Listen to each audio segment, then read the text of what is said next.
Did a little bit of welding today and some sheet metal work. Not so sure that the welding's all that pretty, but it'll work for what we're doing. Basically, I made a big funnel that fits on the top of the transom, and it has legs that go down into the two holes that we made in the top of the transom skin.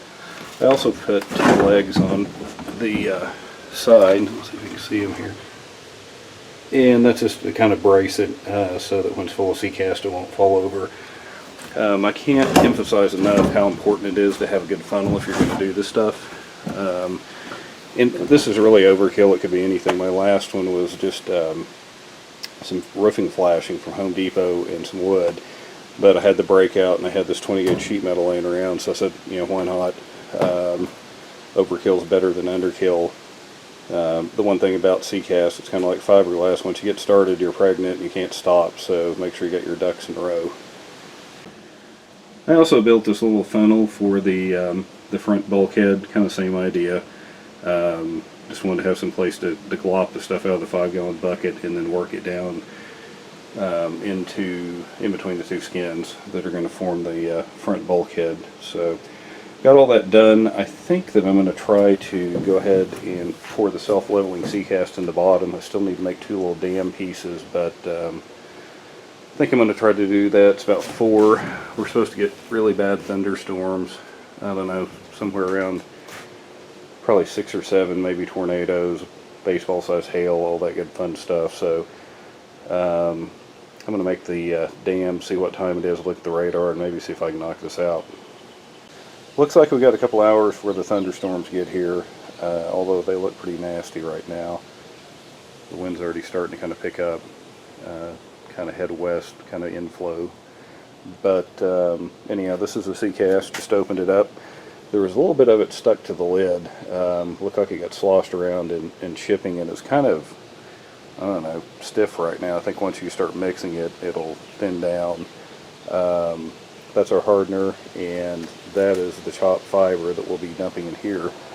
Basically all boat hulls, and I think this is actually a shorter fiber than they use in the transom mix, which makes this a little bit more fluid. We're going to be using this type of mixer. They also recommend a few others, and some of them kind of spiral up, and the thing I don't like about those is they have a tendency to throw things up towards you and lift it up out of the bucket. This one doesn't. Seemed like it worked pretty good last time, and I didn't end up wearing too much seacast, so I'm going to stick with that. So we'll go ahead and start mixing, add our hardener, and then lastly add the chopped fibers. So I guess I'll get started. I didn't really remember this, but apparently all the solids go to the top and the fluid goes to the bottom.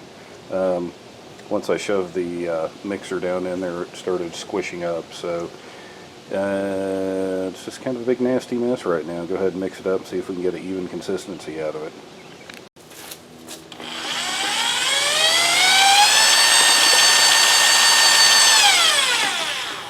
Okay, I've got it to a fluid, so I'm going to try to do this one-handed. This should be interesting.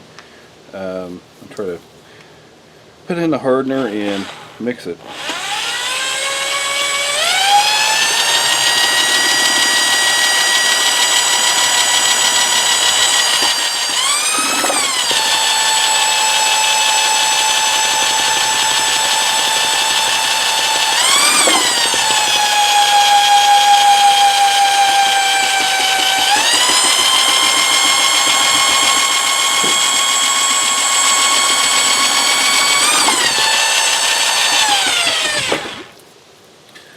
Kind of easier said than done, but I guess it's going okay. Could be worse.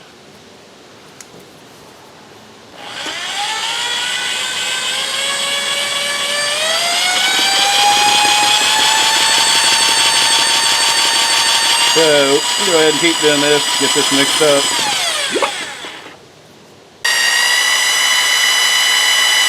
Well, I've got all the fiber in there now, and I only spill it once.